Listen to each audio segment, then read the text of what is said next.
और इस वक्त हमारे साथ अभिषेक उपाध्याय पूरी खबर पर पूरी जानकारी के लिए हमारे साथ मौजूद है। अभिषेक, इस वक्त सबसे ज्यादा जरूरी यह है कि कैसे लोगों तक हर संभव मदद पहुंचाई जाए। उस पर यह नाराजगी, प्रधानमंत्री को इंतजार कराना और वहां पर मांग पत्र सौंप के चले जाना, क्या बता रही है? देखिए, कई सारी चीजें हैं, मैं आपको डिटेल बताता हूं एग्जैक्टली क्या हुआ है। बड़ी बात यह है कि पीएम जब उड़ीसा और बंगाल में जो त्रासदी हुई है उसका एरियल सर्वे करके पहुंचे हैं बंगाल में, तो वहां पर उस एयरबेस पर जो इमारत है जहां उनको समीक्षा बैठक लेना था, ममता बनर्जी और चीफ सेक्रेटरी, हमारे पास जानकारी है, उसी प्रीमाइसेस में थे। लेकिन आधे घंटे तक कोई आया नहीं। पीएम आधे घंटे तक इंतजार करते रहे, आप सोचिए उस समीक्षा बैठक में।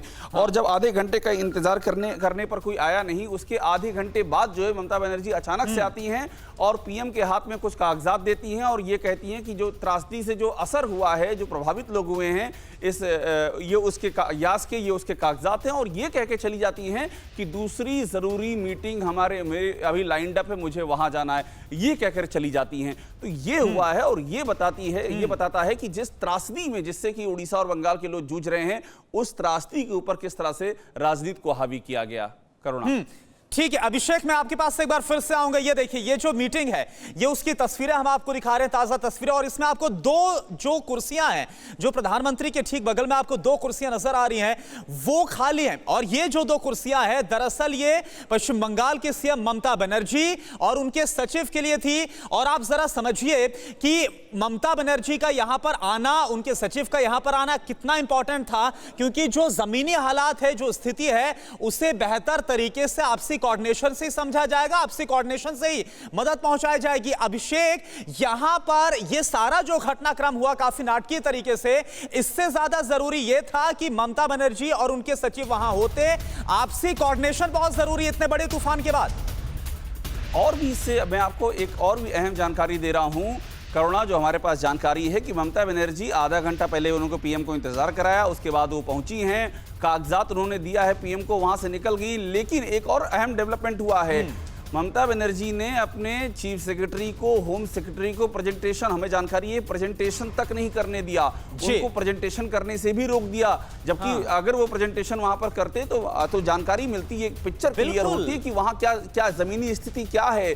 पीएम वहां पर मौजूद थे, राज्य और केंद्र के बीच में आपसी तालमेल से उन इलाकों में ज्यादा राहत बचाव या आने वाले वक्त के लिए तैयारियां की जा सकती थी, लेकिन अधिकारियों को भी प्रेजेंटेशन करने से रोका गया है। ये भी बड़ी नहीं तो इतनी नाराजगी क्यों, ऐसा क्यों, क्या समझ में आ रहा है? क्या शुभेंदु अधिकारी को क्योंकि न्योता दिया गया इस समीक्षा बैठक के लिए, क्या यह मसला था या फिर कुछ और था? क्या है? देखिए, शुभेंदु अधिकारी की जहां तक बात है, चूंकि वो लीडर ऑफ अपोजिशन है, इस नाते से भी उनको वहां पर इनवाइट किया गया था। और दूसरा अहम बात यह है कि जो ममता बनर्जी के जो अभी इलेक्शन के दौरान में तनातनी हुई थी और उसके बाद बयानबाजी बहुत सारी हुई है, वो सब उसके पीछे बैकग्राउंड रहा है। लेकिन बड़ी बात, ध्यान देने वाली बात यह है कि ये जो मसला था, ये कोई राजनीतिक मसला नहीं था, ये किसी बिल विधेयक पर बात नहीं हो रही थी, ये किसी तरह के केंद्र राज्य संबंधों और केंद्र राज्य के अधिकारों पर बात नहीं हो रही थी, ये एनआरसी और सीए जैसे किसी टॉपिक पर बात नहीं हो रही थी। ये बात हो रही थी जो इस समय त्रासदी आई हुई है, उस त्रासदी से किस तरह से मदद पहुंचाई जा सके। और पश्चिम बंगाल भी इस त्रासदी से प्रभावित हुआ है, तो पश्चिम बंगाल के आम लोगों की मदद की बात थी। इसलिए यहां पर यह बात बहुत हैरान करने वाली है। और जो तथ्य सामने आ रहे हैं इस बात की ओर इशारा करते हैं कि केंद्र को, प्रधानमंत्री चूंकि खुद वहां पर मौजूद थे, केंद्र को कोई ऐसी ब्रीफिंग ही नहीं दी गई और न ही किसी तरह से वहां पर सहयोग किया गया। और ये अभिषेक, सबसे बड़ी बात यह है कि ये दोहरी चुनौती का ये दौर चल रहा है। एक तरफ महामारी है, उससे निपटना बहुत जरूरी है। ऐसे वक्त में यास तूफान का वहां पर आना, इससे भारी तबाही मचना, और पश्चिम बंगाल उन दो स्टेट में से एक जहां पर सबसे ज्यादा नुकसान पहुंचा है, सिर्फ एक मांग पत्र सौंपकर अपने कर्तव्य से इतिश्री कर देना, ये शायद से काफी नहीं है। बिल्कुल। और देखिए, सबसे अहम बात यही है कि ये जो मसला था, ये पश्चिम बंगाल के हित का विषय था।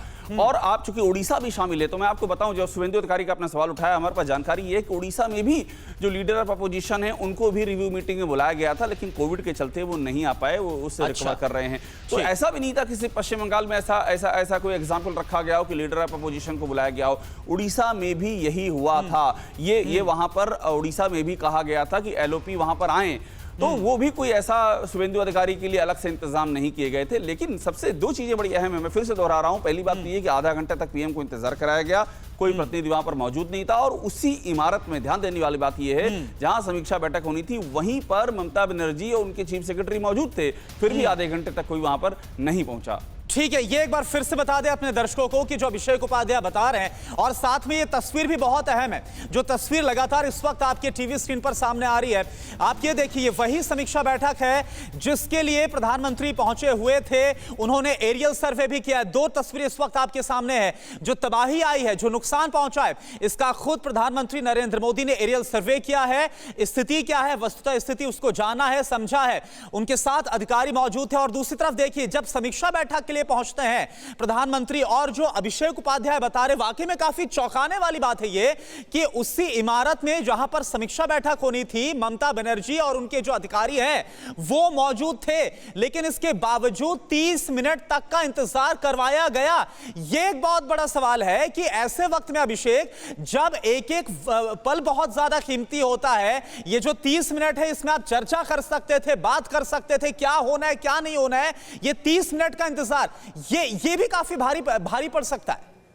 बिल्कुल, और देखिए ये इसलिए बहुत ही महत्वपूर्ण हो जाता है, और ये चिंताजनक बात है कि ये जो तूफान है, चक्रवाती तूफान है, इसके असर को लेकर के इस समय दोनों ही राज्यों में बड़ी हलचल है। लोग, आम लोग हैं, वो राहत की उम्मीद कर रहे हैं, और राज्य सरकारें ऐसे मौकों पर लगातार केंद्र की ओर देखती हैं कि केंद्र उनकी मदद करे। और किसी भी संघीय ढांचे में बड़ा जरूरी होता है कि त्रासदी के वक्त में केंद्र और राज्य एक ही पायदान पर खड़े हों। वहां पर राजनीति कोई गुंजाइश होती नहीं है। जो अभी तक का जो हमने देखा है, पुराना इतिहास है। अम्फान की बात कर लें, इसके पहले भी पश्चिम बंगाल अम्फान का शिकार हुआ है।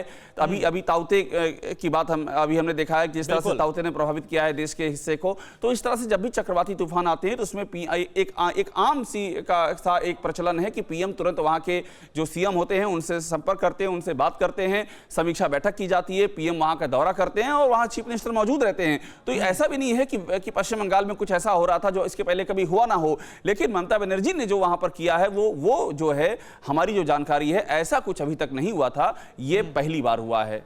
बिल्कुल। और अभिषेक, ये भी एक बड़ा सवाल है कि ठीक है, इसको लेकर तमाम कयास लगाए जा रहे हैं। जो आज ममता बनर्जी की तरफ से रुख दिखाया गया, जो इससे पहले पश्चिम बंगाल के चुनाव में तनातनी देखने को मिल रही थी, लेकिन जरूरी यह है कि यहां पर जो लोग प्रभावित हुए हैं, कौन ज्यादा जरूरी है, वो तनातनी, आपकी नाराजगी, तमाम मसले, या फिर लोगों को रिलीफ पहुंचाना, जल्द से जल्द जरूरी मदद पहुंचाना, क्या जरूरी है? देखिए, दो चीजें यहां बहुत महत्वपूर्ण है करुणा। पहली बात तो यह कि चुनाव खत्म हो चुके हैं। जो चुनाव को लेकर के अदावत होती है वो फिर भी समझ में आती है कि वो राजनीतिक मसला है। आपके मतभेद हो सकते हैं। ममता बनर्जी लोकतांत्रिक ढंग से चुनी गई मुख्यमंत्री, उनके बहुत सारी मुद्दों पर उनकी राय अलग है और डेमोक्रेसी में उसका सम्मान किया जाना चाहिए। लेकिन यहां पर जो मामला है वो एकदम अलग है। ये त्रासदी का मामला है, मानवीय त्रासदी है वो भी। और पश्चिम बंगाल तो सबसे अधिक इससे प्रभावित है। ये ये जिस तूफान का हमने रुख देखा, हमने दीघा जैसी जगहों की तस्वीरें देखी हैं जहां पर पूरा जो तूफानी हवाओं में पूरा किनारा और आसपास तहस नहस हो गया है। कितनी जगहों पर राहत और मदद के लिए इस समय रिक्वायरमेंट्स हैं। तो ऐसे में ये बहुत ही महत्वपूर्ण हो जाता था कि, और दूसरी मसला ये हो गया कि जब चीफ सेक्रेटरी, होम सेक्रेटरी की ओर से भी कोई प्रेजेंटेशन नहीं दिया गया है पीएम, जबकि पीएम वहां पर मौजूद थे, तो आप ये समझ लीजिए कि इसका असर क्या होगा। इसका असर तो जमीन पर जाना है। यहां जो भी ये समीक्षा बैठक हो रही थी पीएम के पहुंचने पर, इसका असर जमीन पर पहुंचना था। तो जब ये असहयोग का आलम है तो फिर असर जमीन पर कितना पहुंचेगा, कब तक पहुंचेगा और टारगेट उसका झेलना किसे पड़ेगा, ये सारे सवाल ही पैदा होते हैं। फिक्र आपकी, सोमवार से शुक्रवार रात 9 बजे सिर्फ TV9 भारतवर्ष पर।